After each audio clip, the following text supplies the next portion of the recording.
Hello everybody, this is Susan from Pumpkin Hill Stampers. I'm glad you've joined me again today. I have another card project to show and demonstrate to you. This one was going to use the Wild About Flowers set and the hardwood background stamp. And then I'm also going to borrow a phrase from Flourishing Phrases to put this all together. So let's go ahead and get started, and I'll show you how I've made this card.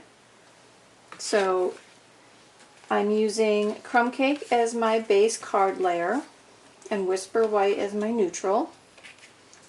Okay, so there's that. Now for the front of your card, you'll see on my instructions when you visit my blog that I've got the different measurements. The smaller piece is for the tag and the longer piece is for the piece that's coming up and down on the card.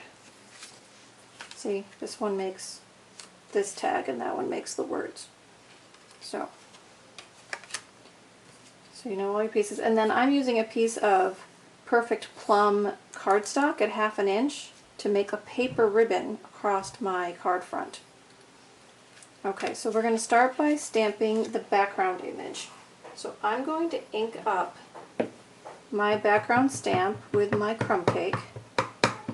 Now my Crumb Cake is very inky, so I'm actually going to stamp off once on my scrap mat to lighten the color. So stamp off gently once. Okay, and then I'm going to line up my front on my grid so I know my up and down direction, and then my stamp is up and down, and then I'm going to stamp that on the front of my card. Sometimes it sticks, so just pull it off gently. So it's a little bit lighter than it would have been. So now I'm also going to take this long piece. I'm using 100-pound Whisper White for this piece here. And I'm going to ink up my stamp again and stamp off again because I don't want it too dark behind the flowers, otherwise we'll lose them. So stamp off once. Again, it's on my grid sheet on the square. Stamp that lightly there. Okay. So now we go ahead and we stamp our flowers from Wild About Flowers. So I'm also going to stamp off my garden green because it's very new and I don't want it too dark. So I'm just going to stamp that about there. And I'm using the 2-bud stamp for flowers. I'm using Perfect Plum, tie all our colors in together, and you can see through the blocks to line up your flowers and your stems. Okay, and then I'm using the Scalloped Edge Tag Topper Punch, and I'm going to put the bottom of my tag in and just give it a nice fancy curve there. Okay, so there's those pieces. So now we can put these pieces together. So using my snail, I'm going to take my background image from the hardwood and mount that on my Perfect Plum. Not quite square. Let's see if I can get that off. Sometimes snail is forgiving. Be gentle though. Don't want to rip it. Okay, that's better. Then I've got my piece of 1/2 inch by 5.5 inch Perfect Plum, and what I'm going to do is wrap it behind. I do this with ribbon all the time and snail it down, but today I'm going to do it with this paper ribbon. So first I'm going to put it across and kind of bend it back. Then I'm going to add some snail just on the ends and a little dot in the center. I'm positioning that a little below halfway down my cardstock. And that just tacks around the back. See? So now I can take dimensionals and pop this up on the face of my Crumb Cake card base.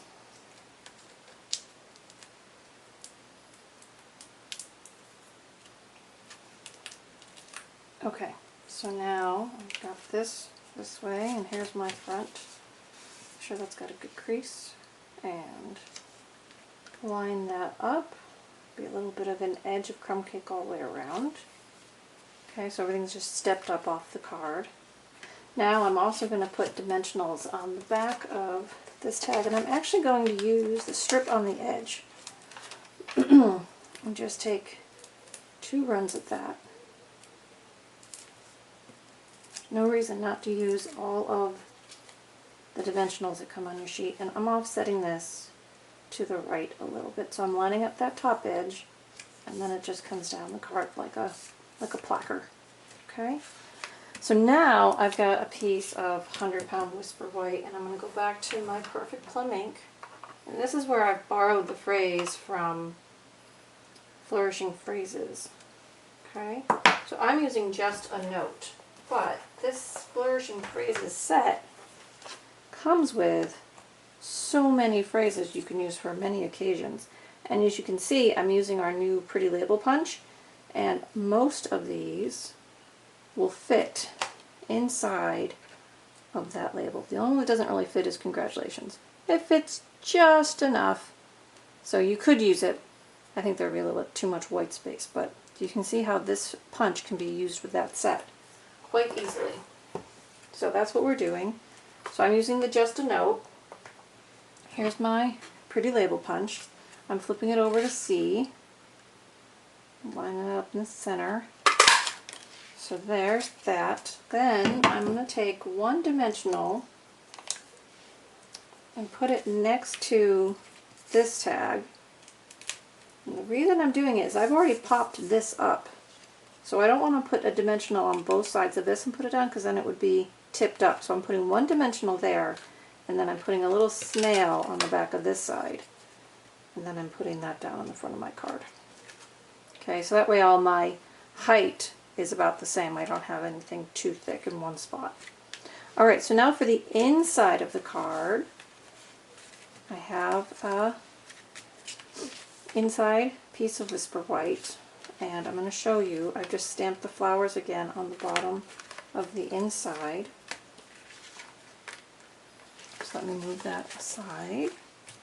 So again, I'm going to stamp with my Garden Green. I'm going to stamp off and then stamp the bottom. Okay, and then I'm going to do my flowers, lining up my petals with my stems. Okay, and then that's just going to get snailed to the inside of my card.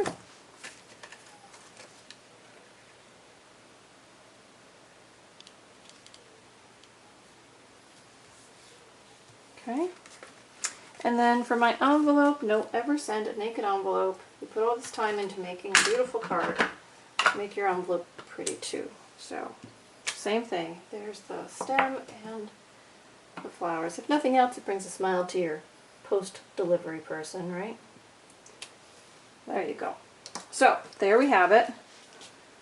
The card and demonstrated. And remember, all the information is on my blog at pumpkinhillstampers.com, and you can also find me on Pinterest, where I post these with links back to the instructions and the videos.